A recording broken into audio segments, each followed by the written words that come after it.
Alrighty, everybody. Time for an impromptu little chill session with my audience. Wrapped up a new game tonight, and having some extra time, probably about a half an hour, 40 minutes or so to chill with my audience tonight. And so we are going to do so, and just see what they want to talk about. We'll see what everyone wants to say tonight. By the way, it's Monday, the 13th of November, 2023, and we're just going to relax here for a little bit. Actually, just got a $5 tip from Dan the Man. Thank you to Dan the Man for a $5 tip here tonight. If anyone contributes, I will shout it out. Thank you very much, Dan the Man. Let's get you a nice animation going here to start. Excuse me. Okay. So if you guys would like to talk with me tonight, please tag me in the chat at DSPGaming so it's highlights and I can see that you are talking to me. Let's see what people want to talk about tonight. Super Mario RPG Remastered coming Friday. Is it possible for a remake to win Game of the Year? Is it possible? It got nominated. Resident Evil 4 Remake got nominated. Personally, I don't think it should have been, but it did get nominated for the Game Awards or whatever. So, I don't know. For me, no. Fed Roger, we're not playing Mario anymore. You can stop talking about it. Derek says, good evening. Indeed, I am excited for Like a Dragon Gaiden tomorrow, which starts tomorrow on the daytime show. Okay.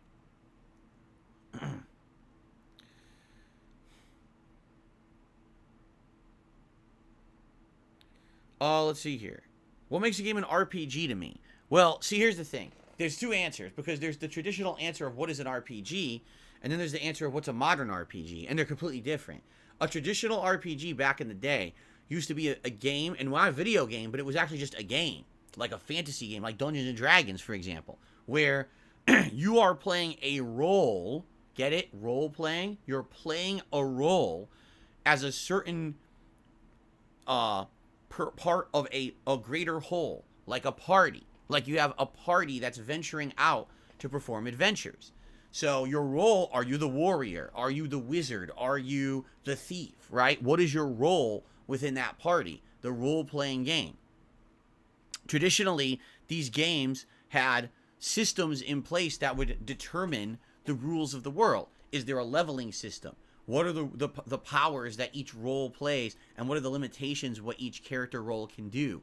What are the powers of the enemies that you face, and things like that? Again, think it to the classic, like tabletop games, Dungeons and Dragons, things like that. Now, what happened is, over time, as those games were adapted to be video games, an established thing happened.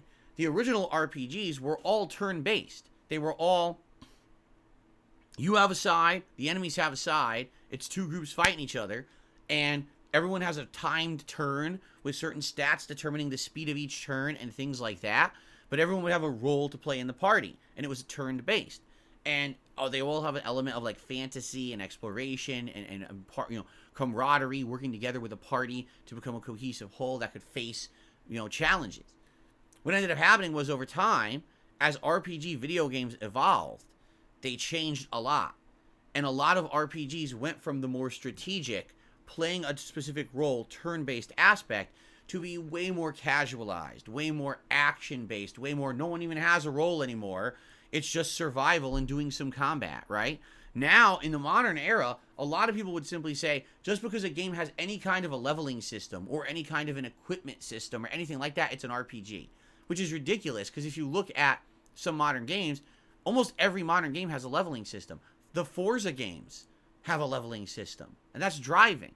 Street Fighter 6 has a leveling system online, and that's a fighting game. Call of Duty certainly has a leveling system where you can level up weapons and guns and things and unlocks. That's a first-person shooter, combat. So how could you say those are RPGs simply because they have those elements? So honestly, to answer this question fully, we would need to have like a full analysis of the history of RPGs and what is considered core elements of that. Because all I can answer is what it originally was. I can't answer what people say today, because today everyone, I think, has a different subjective opinion on what's an RPG and what's not. Right now, if you were to ask me, do you feel that FromSoft Soulsborne games are RPGs? I would answer no. I would say they have RPG elements, but it's an action-adventure game with a leveling system and an equipment system, but it's not an RPG. Some people would say it is 100% a hardcore style RPG. I disagree. I don't think so. But a lot of people would say it is. So, everyone has a different opinion. Will I ever replay any of the Dark Souls games again? Yes, I bet I will. At some point, I don't know when, but I bet I will. Chicken noodle or French onion? Chicken noodle. I've never really had French onion. It just looks disgusting to me with that greasy cheese and everything on top. Yeah, I'll take chicken noodle. All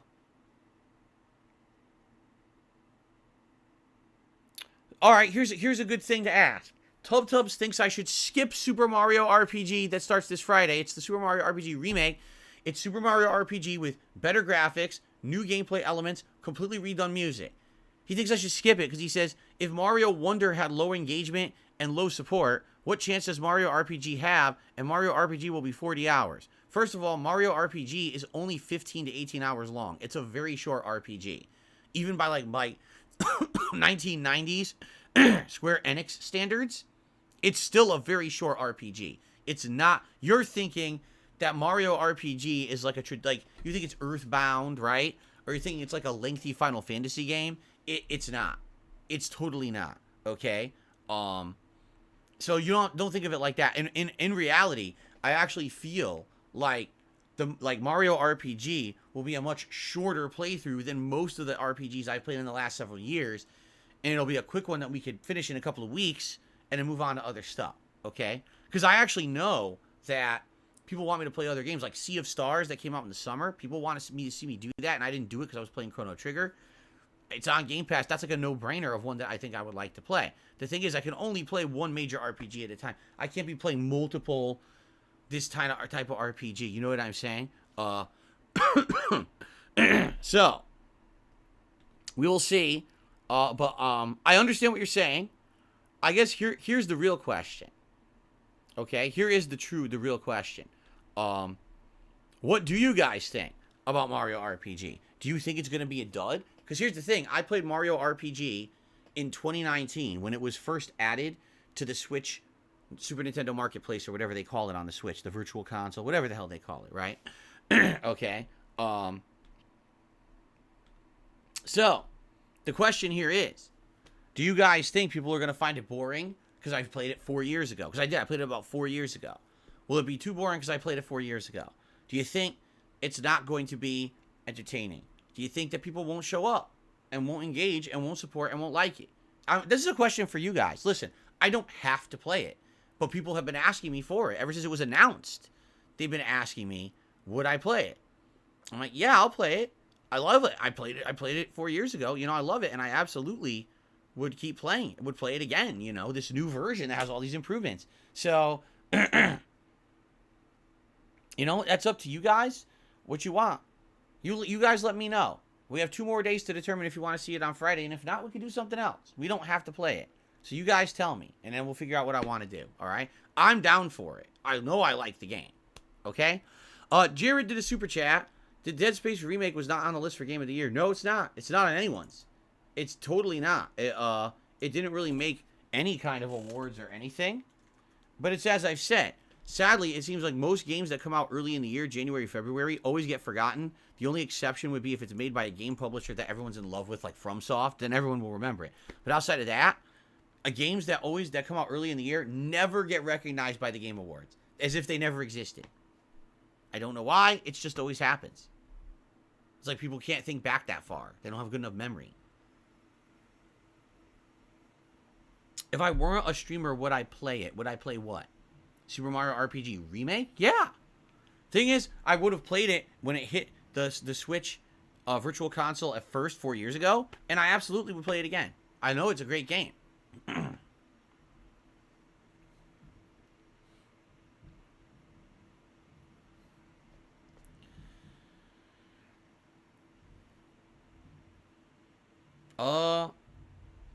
Let's see. Do you think gamers are too mainstream nowadays? Do you miss it when it was more of a niche thing? The only thing that I miss, here's what I really miss, all right, is having a distinct group of game developers that no matter what you play from them, you know it's good. Like, back in the day, it was like Nintendo first-party games, Capcom, Konami, right? They were like staple game developers. Oh, Square Enix was one of them, for sure. Whenever you played whatever they were making, you absolutely knew you were playing a high production value, top-notch game that's worth your time. The problem is that now gaming's become so mainstream that even the top game developers pump out shovelware crap. Or they try to make something that they think is going to appeal to the masses to make big money, and then it doesn't. I mean, take a look at Anthem, for example. BioWare, who put out hit after hit after hit, being forced to make a turd by the publisher or whoever was in charge, the parent company, telling them to make this junk game they didn't want to make. And I think that's the problem, is as gaming becomes more mainstream, sadly, it becomes less about making that notable game, that work of art, that thing that will resonate as a unique experience forever. And instead, it becomes more about how do we just pump out that game that will print money for us. And that's not good. How rare is it that we get a game like Alan Wake 2 where it tries multiple things that are all unique and will resonate and you'll remember them for ages, right? Almost never do we even get innovative games anymore. Most games we play are just, they're following the mold of a certain genre of game, and they just stay in that mold, and they'll add one or two variations or one or two things that make it seem a little different, but it's mostly the same game you've played before. Almost every game these days. I mean, look at Tears of the Kingdom. A Zelda game that's literally the same map as the last Zelda game. They didn't even bother to change the map. That was too hard, right? But what did they do? Oh, add in the system so you can build things and you could solve puzzles using this new momentum mechanic and everything. Okay, great. So you added one new thing in, but you put out the same game twice with one new thing and remix or redone dungeons or whatever. But still, you know what I'm saying? Like, and then take a look at a game that tries to do something completely different that you've never seen or done before, and it's rare. Mostly indie games do it these days, Back in the day, that was common. You'd play a video game, you'd be like, wow, a unique experience? This game took risks. It's so different. It's so cool. I'll remember this. And you would get those experiences several a year. And now you rarely get it. And that's just a result of everything going mainstream. And again, trying to appeal to a mass group of gamers and make maximum profits. It's sad that so many games fall into this problem. These game fads, right? Oh, every zombie game's popular. Everyone pump out a zombie game. All of a sudden, first-person shooters with a lot of gore are popular. Pump out a bunch of those. Oh, team looter shooters are popular. Pump those out. Battle Royale's popular now. Pump that out. Oh, what's the next one, right? What's the next fad? We got to keep riding the fads and keep making 700 clones of each fad instead of doing something unique. It's sad.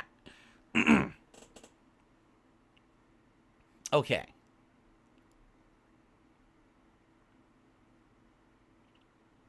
I just explained why innovation is low in game development. Because these companies don't care about making unique works of art that resonate. They just want to print money. And for them to make something that's unique, it's a chance. What if you put a lot of time and effort and money into something that's unique, but it doesn't resonate with a mainstream audience? So it's respected by the critics, but it doesn't sell well. Well, now you're fucked, right? Well, why? Why does every game that you put out have to be a zillion seller? That's a bad mentality to have. For every zillion seller, you should also be attempting to put some of your time and effort into something truly unique that can innovate and make your studio known as, something that's trying to do something different. Something that should be respected, not just because you printed money, but because you did something artistic, right? Something interesting, something, creative, something that improved the human experience when people played it. Rather than I played the same generic shooter the 18th year in a row and it printed more money for you, right? But that's the thing. These companies, again, as gaming becomes more mainstream, it just becomes about the money. And that's where these companies lose themselves of who they want to be. Excuse me.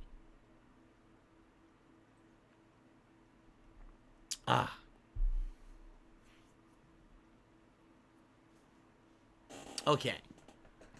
Ouch.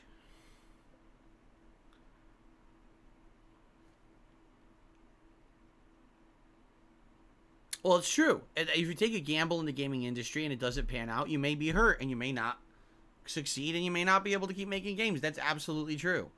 100%.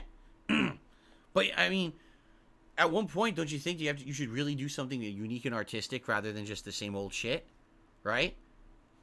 How many times can you just copy everyone else and your contemporaries to print more money? All you're going to do is you're going to dilute and ruin the industry.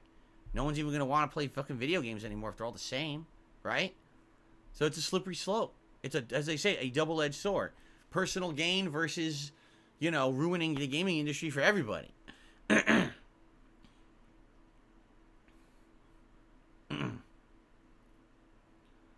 No, I didn't see any trailer for a Thanksgiving horror movie, nor do I care. I'm done with horror. Trust me, we had a whole month of horror here. I watched a million horror movies. Done with that shit. We're moving into the holidays now. The real holidays, not horror.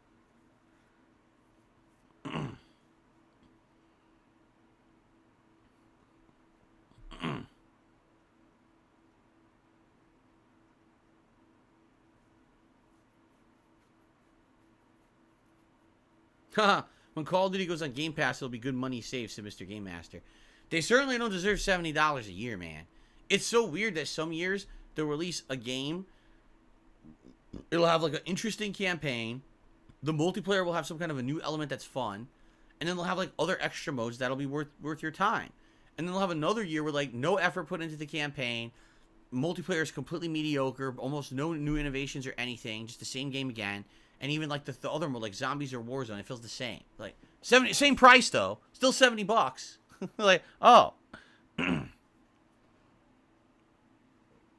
Yes, I'm aware Like a Dragon Gaiden is on Game Pass. I'm getting it tonight.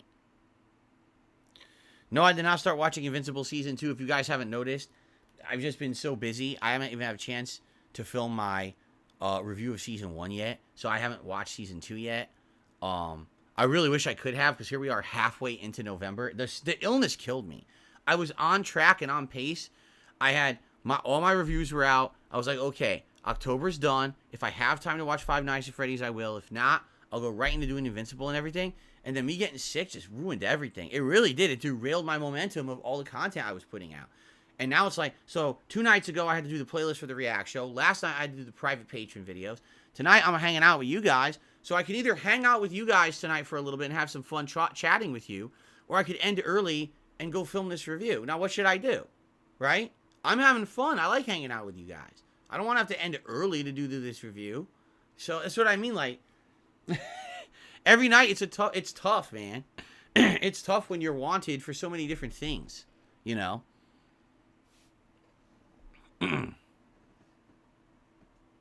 No, I've never seen SpongeBob when it was new. I only watched SpongeBob a few years ago. I watched a couple seasons of it. If you remember, I played the SpongeBob game that had come out, and so I wanted to know some of the lore, so I watched several seasons of SpongeBob at that point. But I never watched it back in the day. I was too old for that shit by the time it came out. Seriously.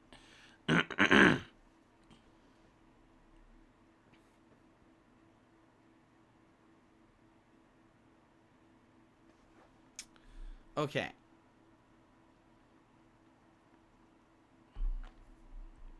What else would you guys like to talk about tonight? Anything?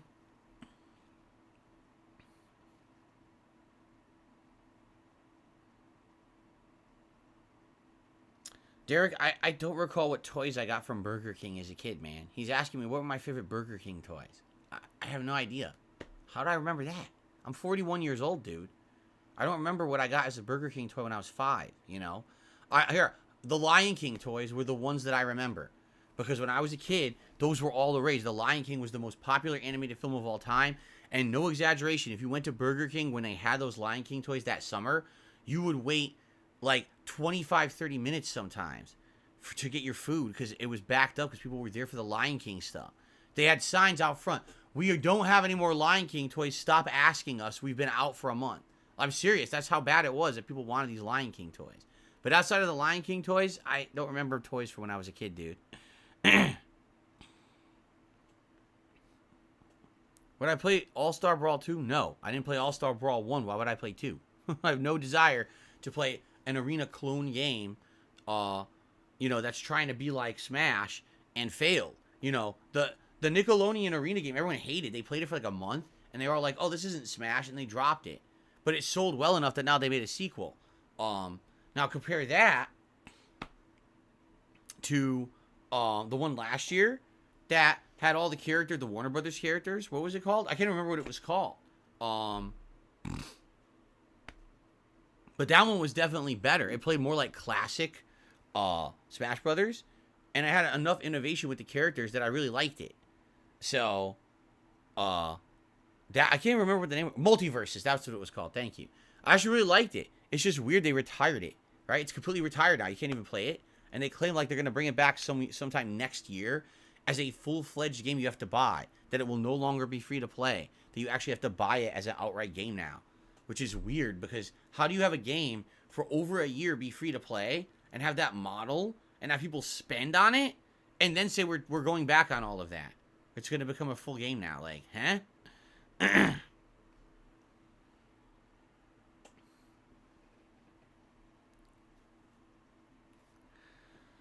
No, I don't game off camera. I've told you, I don't have time to game off camera. No. Very rarely would I do any kind of gaming off camera. I don't want to game off camera, because wouldn't that not conflict with my work? Again, I keep telling you guys, if my work is all day to sit here and play video games and chill with you guys, right? And have a good time and tell you my opinions on the games I'm playing, why would I then want to play more games when I'm off camera? That would be like, your job is, you're an engineer and you design buildings. So all day you're at work designing huge buildings. You go home from work and you go into your room and you design more buildings. Why? No. I like to disconnect from what I do for work. When I'm done, you know what I mean? When I'm done with this, I do other things. I watch television. I listen to music. I watch other playthroughs with my wife. You know, we eat. We do fun things. We do things that are not related to video games, or playing of video games, I should say. So that way, it's not too much of the same. Can be cruel. I have not played Like a Dragon Gaiden yet, but my wife has told me a few things about it. I know the gist about it. I don't know why you think I wouldn't know about it or what the big deal is. There's no big deal. You can relax. I have no idea what the next playthrough we're planning on watching will be. We've been watching an Alan Wake 2 playthrough, and we've been watching a Dark Souls 3 playthrough, and its DLCs. That's what we've been watching lately. We were actually watching Dark Souls 3 as like a Halloween playthrough with horror in it. So...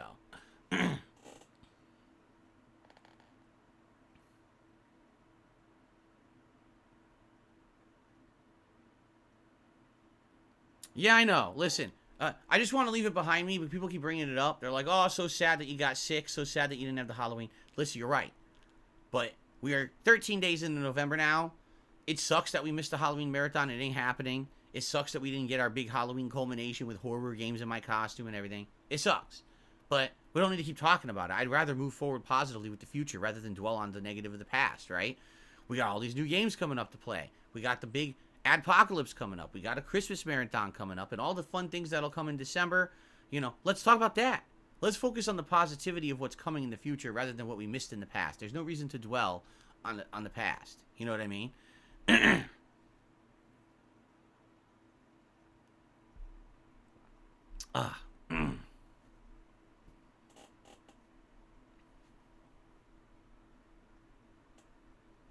No, I don't actively listen to music anymore. If I do have a chance to listen to music, it's either relaxation music or it's like retro game music. That's it. I don't listen to music. I haven't listened to new music in probably 20 years. Mid-2000s is probably the last time I listened to any new music.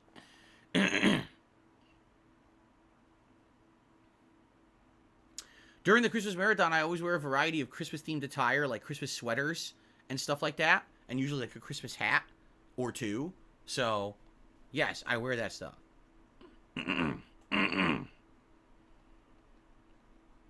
Yes, I would absolutely like to do a Christmas-themed tier maker, whether it's ranking Christmas movies and Christmas specials, or whether it's food. I don't know what it'll be, but I definitely like to do that. And also, I want to do a tier maker during our Adpocalypse marathon, but we have to figure out what it's going to be. I'm not sure what it's going to be yet.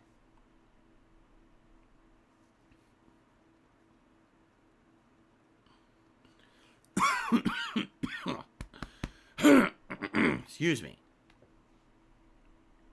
How many more big games are coming out this year? Well, I would say Super Mario RPG Remake and the Avatar game in December are the last two. There are a few more, but they're more smaller releases that I doubt I'm playing. There were some holiday-themed games. Like, for example, there was a Grinch game that came out last month that maybe we'll consider playing around Christmas time. I don't know. But those are really the last, the last ones. So, excuse me. Ugh. Stupid cold. No, I've not seen Loki. I don't have Disney Plus. I can't watch it. I'm not getting it either. I'm not spending money on that. I had it, and we barely watched it, so I got rid of it.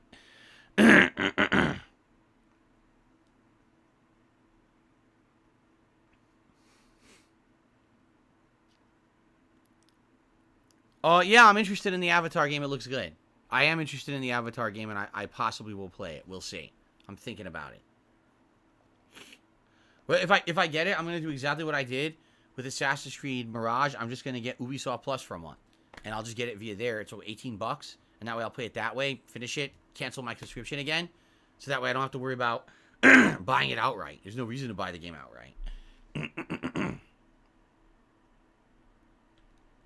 Oh, let's see here. No, I'm not going to. I got $1 tip. No, I'm not going to spoil and show you the costume I was going to wear. What's the point? I'm going to save it for next year. I told you. The costume I was going to wear was directly related to stuff I've done in my streams and content, and was something that likely I would have been able to use elements of in the future. It wasn't just a one-off thing. I probably would have been able to use it on other streams. And it's the most expensive costume I've ever bought. Seriously. Between the costume and props and things, the most expensive costume I ever bought. But why am I going to ruin it? Why would I spoil it now? Just save it. I'll do it next year, right? Save it for the future. Oh, no, we just had hot dogs and pasta salad for dinner. That was it. Nothing, just basic stuff today. Hacky Smack did a super chat. I said, how are you feeling? I am feeling better. Like, as you can hear, I'm not having to constantly blow my nose as much. But I'm still not better. I still got a runny nose. I do have to blow my nose every once in a while. Sometimes the drip gets me. Sometimes my throat is tickling me. It's still there. It's still symptoms. It sucks. I want them gone, but nothing I can do about it. Just got to tough it out. But I am feeling better, you know, than I was. It is slow improvement. It just sucks that it's such a freaking slow improvement. I wish it was faster. But it's just a really annoying cold.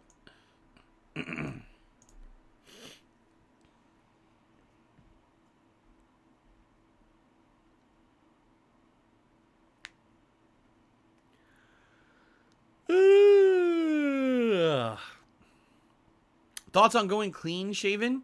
Again, number one, I like this beard. My wife does too. There's no reason to get rid of it. Number two, going clean shaven is super annoying because my beard grows back in like a day. Like, you'd see stubble and everything all over my face. And I can't shave as much as other people because I have too sensitive of skin. When I was in high school, I told you guys this. When I was in high school, all right, I started shaving nearly every day with a straight razor. And I was using the shaving, you know, the sensitive shaving cream and everything for the face. And my entire face started swelling up and breaking out. And it was so bad that I went to a dermatologist. And the dermatologist told me, you have incredibly sensitive skin. You're going to have it for the rest of your life. There's nothing you can really do about it. It's just what you have. Strongly recommended using electric razors for the rest of my life rather than a straight razor, because the straight razor cuts the whole layer of skin off your face when you use it, while the electric razor tends to lift and cut and pull the hairs and not really irritate the skin as much. But in addition, basically was told that if you seek to be clean shaven every day, you're just going to have problems for the rest of your life. Like, I would be better to wait to shave every several days because of the sensitivity of my skin. So, that's why I've never been clean shaven. Even when I was clean shaven before I grew this beard, usually I would wait several days before I would shave again, and I wouldn't shave every day. Because if I did, my face would be irritated and swell up and break out and have problems. It's very stupid, I know, but that's just something I've had to put up with my whole life. It's just another thing. Just like my post-nasal drip. Just like my uric acid imbalance. All these other fucking physical problems I've had my whole life that I have to juggle around. I just have to deal with them. I can't avoid them. There's nothing I can do about them. I just got to deal with them, right? Hacky Smack, thank you for another super chat. He says, stay strong. You'll be okay soon. Yeah, it is slow improvement. I appreciate the super chat. Thank you.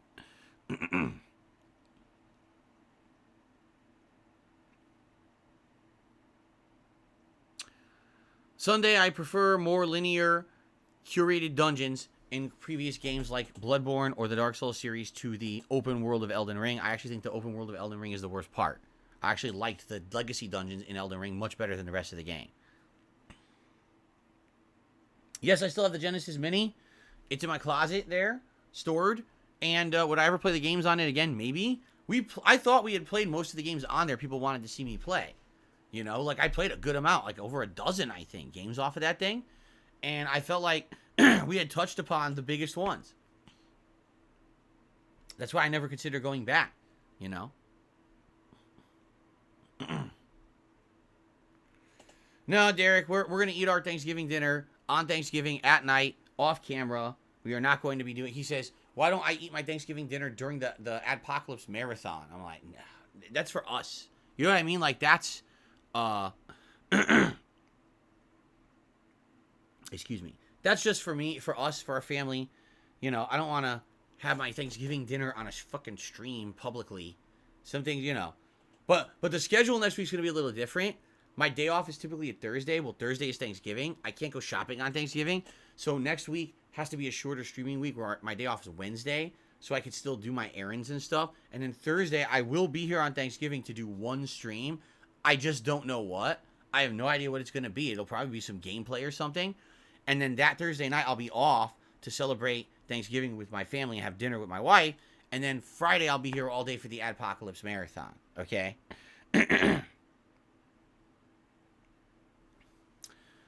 Hacky Smack, thank you for another super chat. And basically says, since I found you because RTU streams talk about you nonstop, you seem like a good guy and you're welcome. Well, thank you. And yes, this happens all the time. People are constantly talking about me. If you haven't noticed, I never talk about them. Ever. I don't care about those people. But they sit around and talk about me constantly. And then people will come and check out my stuff. And usually, and this is not all the time, but usually people who come and actually genuinely check out my content, they're like, oh, I actually kind of like it. It's relaxing. It's chill. Phil seems like a genuine gamer. He enjoys the games he's playing. He shares his honesty with us and everything. But the thing is, when you watch those other people who are talking about me constantly, they say so much bullshit that you don't understand. You don't even think that, right? You'd think that all I do is constantly do these negative things on my stream, right? It's ridiculous. But that's what they do. Those kind of people, they exist on YouTube to stir up drama and to benefit from it. That's all they're there for. Without drama and without talking about other people in a negative way, they have no content. So, I can't stop them, right? All I can say is, hey, if you give me an honest chance, and you watch my stuff and you enjoy it, thank you. If you watch my stuff and you genuinely don't like it, thanks for trying. Have a nice life. It's that simple, right? But thanks for at least giving me a shot, because most people won't. Most people see all that slanderous stuff on YouTube, everyone constantly talking junk about me, people who I never bring up or don't give two craps about, right? And then people are like, oh, well, everyone says bad things, so he must be bad, and I'm not going to check him out. And that sucks. But what can I do about it? Nothing, right? So, I appreciate you coming by. Thanks for the super chats tonight.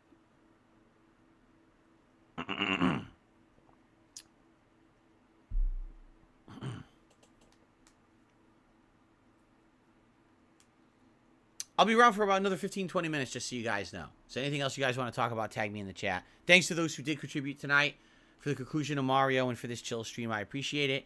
Any last-minute stuff, if you want, would be appreciated. I'll shout it out. Thank you. Oh, my nose.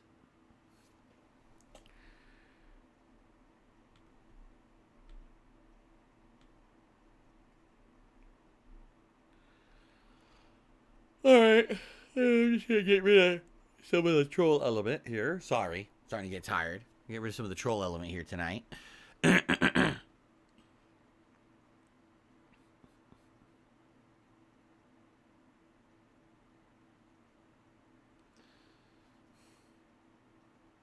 No, I probably would not watch Hunter x Hunter or any other anime at this point in my life. I'm not really interested in it, honestly.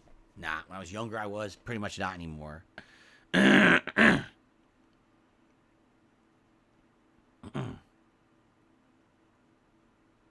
Oh, Jade, I didn't even know that they had released the Season 2 Invasion of MK1. I'm glad you're still enjoying the game. What's up, RAC? Yes, tonight is going well. Thanks for asking. Kat's doing all right. She still has symptoms. Like, she still has some congestion. Like, her cold was different from mine. Mine, at first, was insane head congestion with pain and headaches. And then it was nasal drip. So it was runny nose, stuffiness of the nose, dripping down my throat into here. And that's what I've had for 2 weeks. For her, it was like she didn't have as much of the bad headaches. She had more like soreness and tiredness of the body, and then she had insane amounts of congestion in the upper sinuses and that was it. So she's stuck with that, and she's trying to get rid of that, you know. Spawn Killer, thanks for the super chat. Yeah, this new documentary on me, I guess, is not that bad. I guess what people are saying. It seems to, a lot of people are saying that it's more fair than, you know, it's not detractor shit. It's not some asshole just sitting on for 2 hours, just literally dumping on me for 2 hours. But basically it's this person, whoever it is, Turkey Tom or whatever, you know, giving their opinions. And a lot of their things that they say are not just not true. Like, for example, I guess one of the things people are saying that he's saying is, oh, I only ever got an office job at the helicopter company because of nepotism. And everything I ever said about it, I must have made up, right? It's like, okay. I mean, you could say that. You have absolutely no factual basis to say that. You have no evidence of anything you're saying, right? I can literally sit here and tell you all about the 4.5 years I was at that company, the ups and downs that it had, all the work I did, how much they loved me, and they were promoting me, and they were giving me raises, and they had me do all this extra work. But the truth is, if you don't believe anything that I have to say, then there's no point in me telling you the stories, right? There's no way that any of it can be corroborated because the company doesn't exist anymore. They went out of business, right? They literally laid everyone off, and everyone either got transferred out or they're gone. The company doesn't exist, right? So you can neither confirm nor deny any of my stories about that company because they don't exist. So you also have the right to literally talk out of your butt about that kind of stuff. I can't stop you. You know what I'm saying? No, my dad was not a high up at the company at all. Absolutely not. He was not. He was a relatively mid to low end guy in the company. He had come over from Sikorsky Aircraft, which was one of the companies associated with the company. He had transferred over. His whole life, he was a helicopter blade guy. He worked on the line, working helicopter blades. Then he became the foreman of the helicopter blade shop. And after doing that for a very long time, he wanted to get out of it. And it was more of a lateral to lower down move. But he was doing completely different kinds of work. He wasn't doing physical work anymore. Instead, he was doing office work where it was like continuous improvement. Where what he would do is analyze the business and find flaws in it and do events to improve it. And then he ended up working on the loaner blade program, which was essentially a program where you would loan a blade out to a helicopter operator so that they didn't have to buy one outright if they were having problems with their own blade. They would have a loaner blade in time so they could repair their blade for much less expensive than trying to buy a whole new blade. And then when it was repaired, they'd get the repaired blade back and they'd give you the loaner blade back. So he ran that for a while. But no, he was not, my dad was not a high up. At most, he led a small team of people. He was a manager of a small team of people. And it was a lower end group. He was never a high up at the company at all. People are saying that's what it said in the documentary. That's completely false. Not at all. To give you some perspective, he got laid off too. I got laid off. And then within a year, he got laid off. He got laid off 1 year after me. So he was a high up at the company. How did he get laid off, right? Like, what are you talking about? But again, this is what these people do. They make these documentaries, and they literally just make stuff up. You know what I mean? Again, there's no way you can confirm or deny any of this because the company doesn't exist. So, you know, you can say whatever you want, and there's nothing that you can be done about it, right? Okay, I can make stuff up, I guess, if that's what you want to do. No, the truth is, when I was getting hired by that company, I got 3 different interviews. Because, you know, I was looking for a job, and I was coming off the Best Buy job that I had. And I applied at that place because my dad was working there. And I had 3 different interviews with 3 completely different departments. One was line level customer support. One was a materials department. And one was, actually forget what the third one was because that department ended up changing right after I got hired. But I had 3 different interviews, okay? And all of these interviews, all right, every person contacted me after the fact and said they wanted to hire me. 3 different hiring managers said they wanted to hire me. And then I said, well, just so you know, I'm getting offered by all these departments. And so what they did is they conferred within like the upper management of the company and they decided what department they wanted me to work for. And then they just finalized their offer to the one department. I got offered 3 different jobs when I interviewed, and then they picked which one they wanted me to do. He mentioned your ACE cert, and he basically made it sound like everyone at the company got the cert. Completely false. You made it sound special or something. The ACE certification, you have to go through something like 60 hours of training. I can't remember exactly how much it was, but you have to go to courses. Then you have to participate in several different ACE events, and then you actually have to run an event yourself. And once you've done all of that, then you get your full ACE certification. There's different levels of ACE certification, and I had the level where you had to run an event and everything. So, completely false. Sounds like he just didn't know what the hell he was talking about at all. He just literally talked out of his ass. You know? I don't know. Again, I don't care. I could answer these questions all day about the company, you know? It's simple stuff. Anyone who knows anything, like, for example, when you were at that company, you were almost expected at some point to participate in an ACE event to help improve your department. But simply just sitting in the meetings and giving input didn't make you an ACE certified person. It just means you helped the company, right? That was part of your job. But there were people who were running these events and were going to training. I had to keep leaving my job and go over to Sikorsky and go through these training courses and participate in the events and stuff and test. There were tests involved and everything in order to get the certification.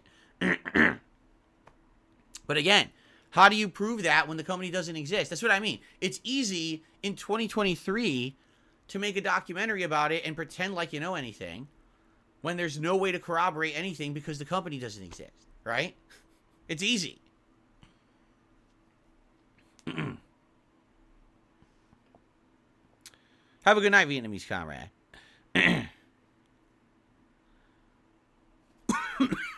Oh, excuse me. Stupid cold. Derek, you have a good night as well. No, it's not defamation. It's speculation. And again, this is what the vast majority of these drama YouTubers do, right? They don't have any facts. What they have is a ton of speculation, right? And they just use it to create circumstantial evidence of situations, and then they present those situations as if they're factual. And then that's their content. Here's my content. Something that I literally made up on guesses and suppositions and coincidental things that may or may not be true. But if everyone on the internet says it, it must be true. When it's not. You know? And then they just get away with it. And what are you going to do? Sue them? Of course you're not. Turkey Tom has a right to say whatever he wants in any video. Go for it. I'm not going to stop him. I don't care. I got better things to do. Right? Just like all the rest. They all can sit there and do their content all day long. But... you know, I'm not going to sit here and care about it either. I'm just going to continue on and do what I do. You know, you guys know what I'm all about, right? You know who I am, what I stand for.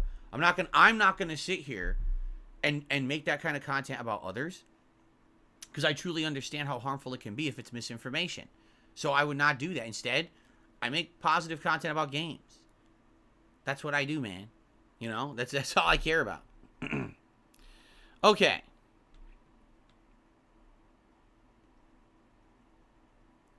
No, I'm not. Again, someone took the dollar says, watch it. I told you guys I'm not doing this. I don't do drama content. And I promise you guys, did I not promise you all earlier this year when all this shit got drummed up and stirred up because I made bad decisions, right? I trusted the wrong people.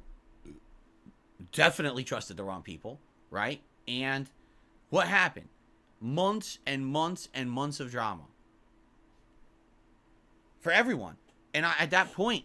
I had so many people reaching out to me basically saying, don't do this anymore, right? Don't do interviews. Don't participate in documentaries. Don't do anything with these other YouTubers who are drama queens and stuff. Just stay away. We want you to focus on your content. We like you. We want you to make your own stuff. That's what we're here for. We're not here for all this outside drama shit. So just don't participate in it. Stay away. Right? And do your stuff. And again, we'll ignore the white noise. And that's what happened is this year I really did stick to my guns, right? Did I not? I mean, once Street Fighter 6 came out, it was a great summer. We're playing Street Fighter 6. We're juggling a lot of other games and RPGs and things. Zelda and Final Fantasy 16 and all these other games. And then we went right into the fall. We hit the ground running with tons of new releases and all kinds of fun stuff. It's been a great year.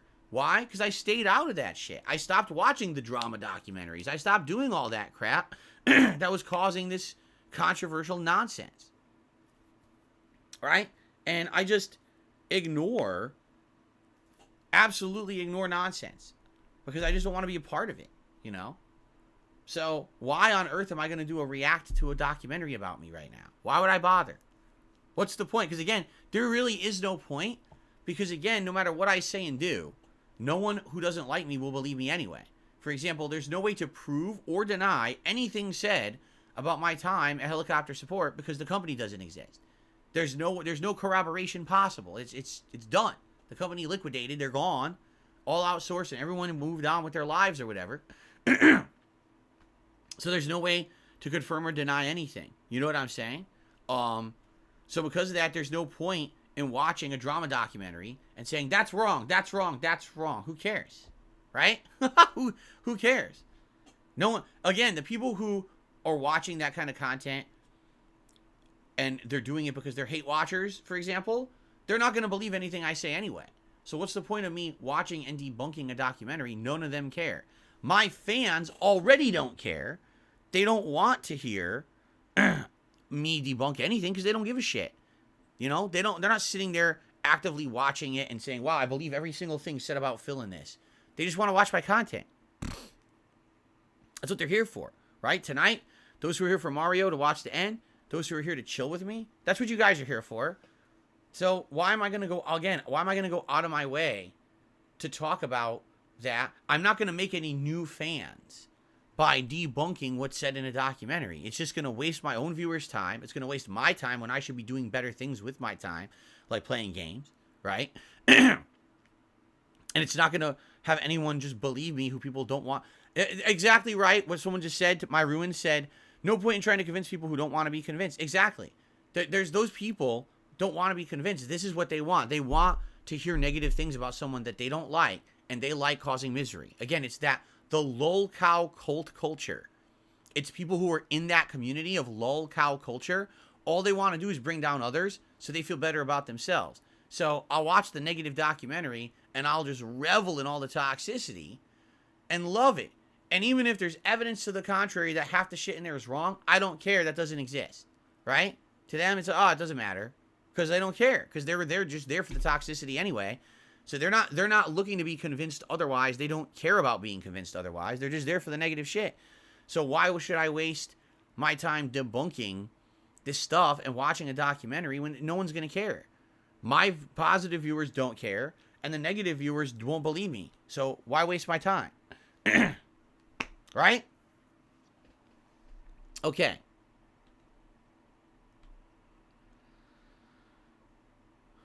Okay. Sour Nipples tipped $1.25. He says, "Are you gonna watch June the King's documentary?"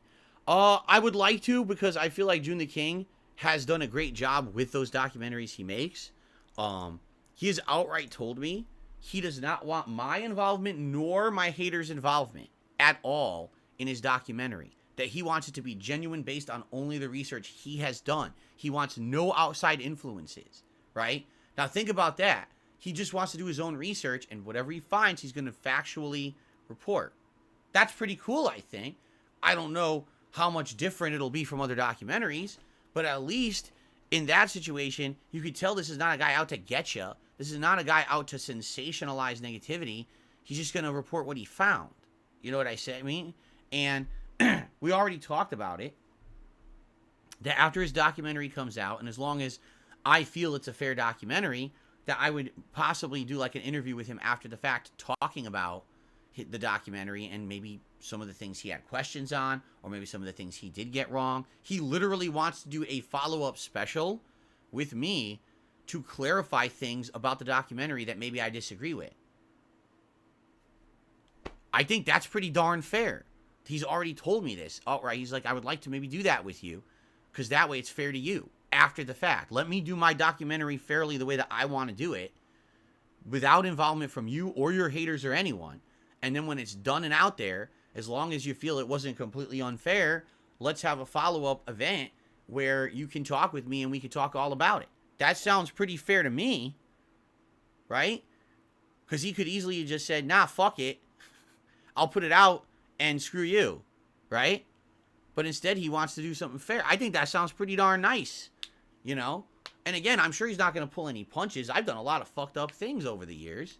Just, I feel like it's these recent last 5+ years that have been completely unfair. You want to talk about all the stupid shit I did when I was younger and dumb and immature, that's one thing, right?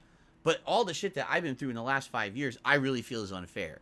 It's just ridiculous over-exaggeration. It's just done for the sake of personal gain. It's not anything truthful.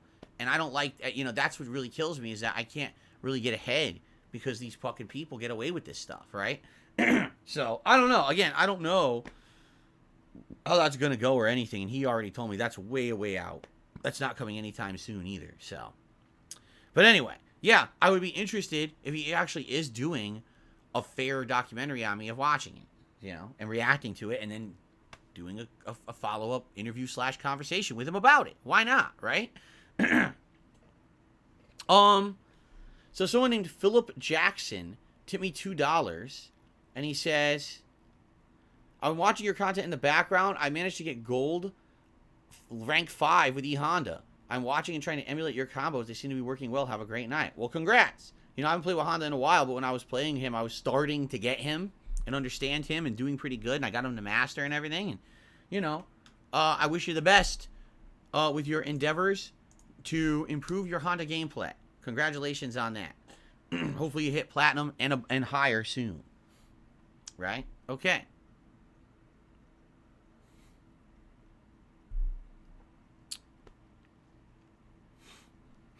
Oh.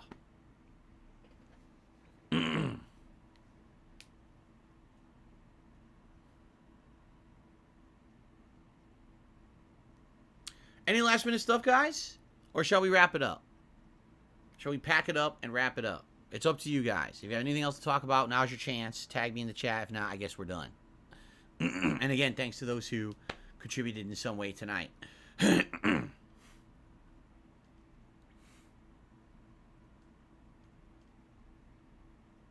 a good night, Jade. See you later. Sunday again. We'll have to talk about this. He's saying, when are you going to upload Final Fantasy 13? And other people ask me, when are you going to upload those forgotten playthroughs? We had the opportunity. We were going to do it for my 15th anniversary, and somehow it got forgotten and left, and we never did it, right? We never talked about it, never settled in on how to do it. Maybe next year. I don't know. Maybe next year we'll figure it out, right? No, I will not do a live reaction to the Game Awards. Absolutely not. I am very interested in the Paper Mario Thousand Year Door remake. Yes, I am. The PlayStation Portal is the handheld device that streams from your PlayStation. Oh, I totally forgot all about that. I completely forgot that it even existed. I did. Is it even available now to buy? I didn't even know.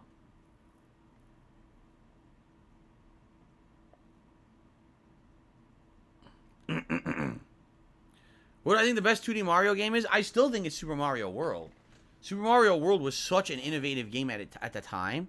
But I would argue that Wonder... I would say, if you wanted to say top 3 Mario games, like 2D Mario games, Mario 3, Mario World, and Wonder are all in there. I'd probably put Mario World on top.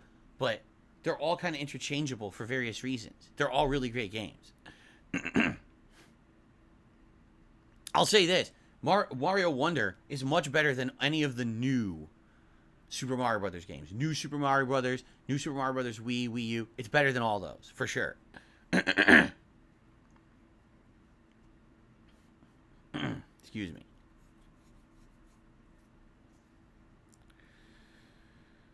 All right. Are we good?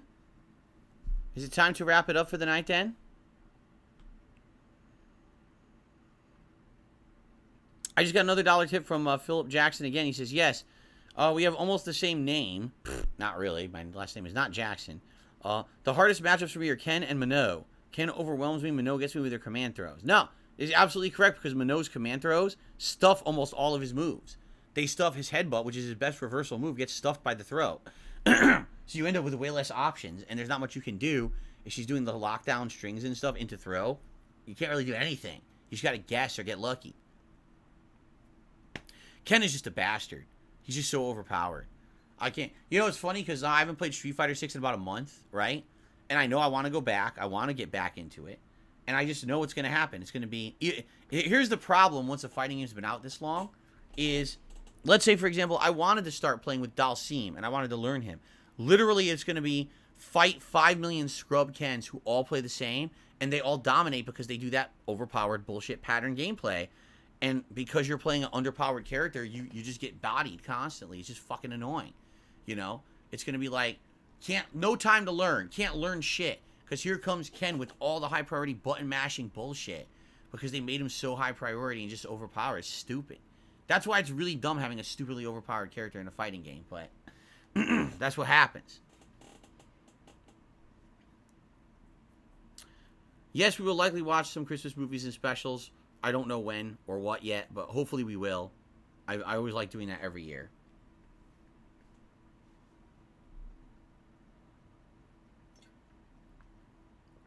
Am I excited for Tekken 8? I don't know.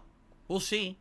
I like Tekken, but I just haven't been competitive with it in so long that I can't really hang with anyone. You know, I can play it at a very low basic level, and then as soon as it gets complex with this complex timings and the perfect combo juggles and things, I can't. I haven't learned those elements of the game. And it takes so much effort and time to learn those advanced elements of the game that I just really can't make it happen. You know what I mean? Like, I could try, but it's going to take so much... You guys saw how much investment it took for me to get decent at Street Fighter 6 so that I can get characters to master level. You saw that. Now, imagine me trying to do that for a franchise where I haven't played it actively in 100 years and never really was competitively good at any of the modern versions, right? With Street Fighter, at least I have all these years of experience and things to fall back upon, and then I could just learn the more advanced stuff on top of the basic. But with Tekken, it's like... It's almost like starting from scratch, right? So, yeah, that's my problem trying to play Tekken is I know that I'm so far behind anyone who's good at the game. So, I'm not saying I wouldn't like it. It's just, it might take too much time investment, and there must be too many people who are just good at it who will beat my ass. And is it worth the investment? Again, for someone who's not going to go to tournaments, for someone who's not planning on having a career in Tekken or anything, is it really worth it? I don't know. We'll see. I'm probably getting the game and playing it regardless. I just don't know how much time I'll put into it. Spawn Killer did Super Chases. Do you remember Street Fighter 4 overpowered Akuma? His first version, yes. Akuma's first version in Street Fighter 4 was very overpowered. And I believe that eventually they did nerf it. So he wasn't anywhere near as powerful anymore. They made him weaker and they made all his easy links not link anymore, right? Remember he had that crazy fast standing roundhouse that was a 2-hit kick. And if it hit from mid-screen, he could combo after it like a giant combo. It was really high priority. So, but then they took it away, I think. So, all right. I think that's it for tonight, guys. I think it's time to wrap it up. What's up, Shell Ryukin? He says Street Fighter 4 Sagat was insane. Well, Vanilla Sagat was, yes. Vanilla Sagat was broken, like ridiculously broken, unbalanced as well. And then they nerfed the crap out of him to the point where no one really even used him anymore. I think it's time to wrap it up, everybody. Thanks for a great night. Thanks for chilling with me for this hour. I hope you enjoyed. And hope to see you soon for more awesome stuff here on DSP Gaming. All right? Everyone have a good night. Peace out.